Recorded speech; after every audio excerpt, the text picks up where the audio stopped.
Hello everyone, just wanted to quickly preface this video that we're about to get into here.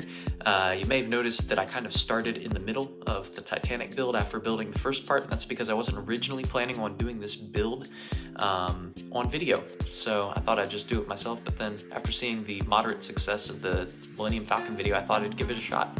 So very glad that you clicked on the video. If you're thinking about buying this set and aren't sure whether you should or not, definitely stay tuned for after the time lapse. We have a really fun and very professional review at the end where we rate the set out of 5 stars, talk about the various components of it, and whether it displays well, whether it functions well, and then also whether it has a very good build experience. So I'm very excited to be talking about those things. If that sounds interesting to you, please stay tuned. And then also, if you enjoy this kind of content, please hit that subscribe button, because there are certain thresholds that I need to hit before YouTube starts paying me for these kinds of videos. And my absolute dream is to be able to use the revenue from these videos to buy more sets. So I hope you enjoy it, and let me know how you like this, because that helps me out a lot. So hope you enjoy the time lapse and review. Thanks.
Hello everyone. Today I'm very excited to be talking about the 9,090 piece 18 plus Lego Titanic. This set is one of Lego's biggest sets that they've ever put out, and it was an absolute joy to build and is such a cool display piece. And so today we're going to be talking about the build experience, the displayability, the functionality, and then we'll be wrapping it up with a quick 5-star out of 5-star rating. So first, jumping right into the build experience, I thought that this set had a fantastic build experience, especially for how big it was and how potentially monotonous it could have been. So to begin the build experience, obviously we open up the box, and this thing has got a massive box, which I've got right here. But it impresses. It's a beautiful box. It's got so many different cool angles of the Titanic. This is the back side right here. We can see what goes on in the interior. This set actually separates into 3 different modular pieces, and so this kind of shows us what's going on in the inside there, and then some more of what's going on in the set. So yeah, a beautiful box, and then this is the front of it as well. Don't want to do any disgrace to the front of the box that you're meant to see, but I thought that this was just a fantastic way to display this set on this box. Definitely pops out like a store. And then jumping right into it, you open up that box, there's 3 other boxes, so you can build this set in 3 sections. It comes apart into 3 different modular pieces after it's all been built. And so one of the benefits to that is that you can actually build this set with 3 different people together at the same time. You just need to make sure that you have the right bags and are building your correct section. But then the interesting thing about this set is that it actually comes with not one, not two, but 3 instruction manuals. So part of me, when I first saw this, was hoping for something a little closer to like what they did with the Millennium Falcon. They just had a big binder and you could just go through the whole thing. It felt like a really good, high quality instruction manual. But I do see why they did this, because this allows you to be able to work on it with 3 different people. So I thought that's a plus as far as the set goes. When you are building it, there are some points where it can be a little bit monotonous, especially when you're working on the paneling here. There's a very repetitive, a very neat building technique that they use, but it is pretty repetitive to do it that many times along the whole side.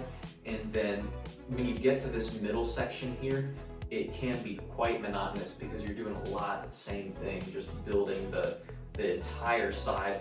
And then all the little windows are basically just 1 by 1 Lego square studs stacked upon one another. And so that did get quite frustrating, but I had a good audiobook on while I was doing it, so we were thriving.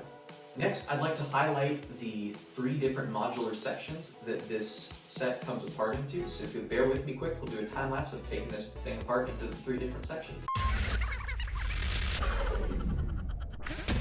Alright, now that we've got the set into 3 different sections, I would like to jump over to functionality of the set, because I think that this demonstrates really well just how this set functions as a massive display piece.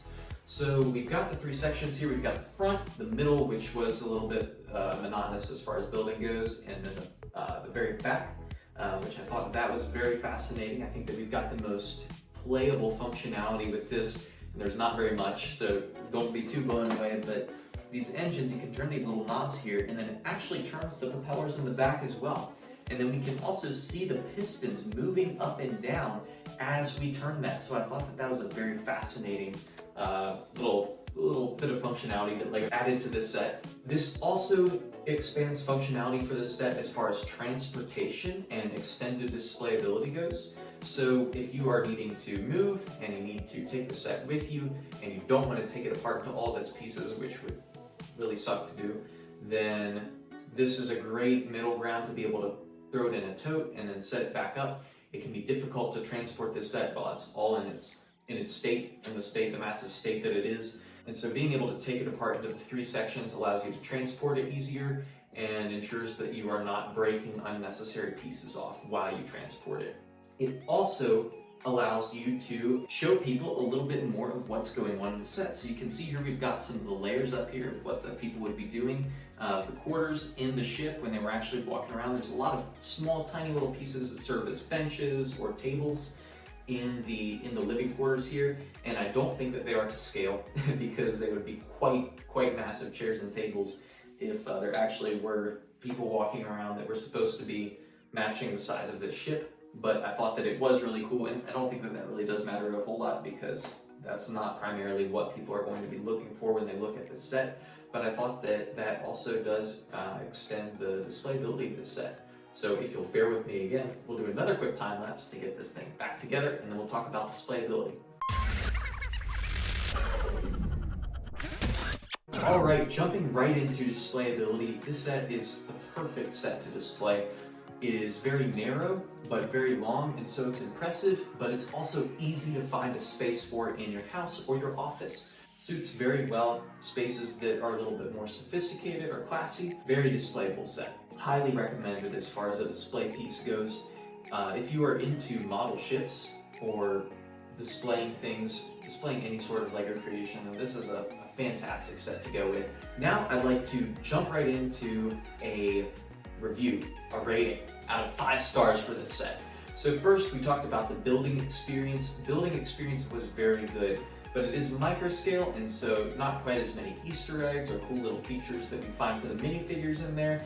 And then with it being a massive, nearly 5-foot set that it is, at 9,090 pieces, there's obviously going to be those points where it can be a little bit monotonous. So feeling a strong 4 stars on the build experience of this set.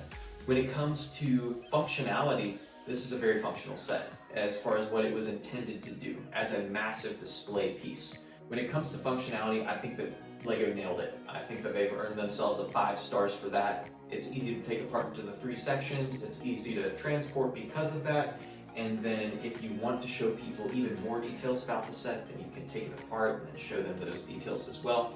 And when it comes to display, I think that that's also a strong 5 stars.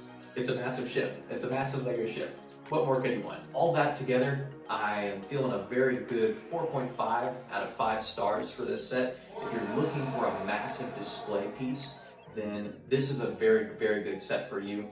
If you've got this thing in your cart at lego.com and you're thinking, man, should I buy this thing, should I not? It'll probably be worth it to you. Is that a financially wise decision? Probably depends on the person. I definitely feel like this is just an impressive set to look at, an awesome set to display, and so cool just to show other people. At 4.5 stars, I recommend this set to anyone who's looking for a massive Lego set. You can compare this to the Eiffel Tower or the Colosseum. Now, looking at both of those, the build experience is going to be a lot more monotonous than this set. That's definitely something that's smart to consider. I feel like this is probably my favorite of those three, even though this is the only one of those three that I own. And now that I have it and have it built and put together and have experienced the whole thing, I wholeheartedly recommend it to someone who's looking for a massive Lego set. It's easy to display, it's fun to show to friends, and it's just a fun experience all around. Highly recommend getting back into the Lego experience, especially as an adult, and finding some joy in that. So I hope that you've enjoyed this review, and I hope that you have a wonderful day. Thanks.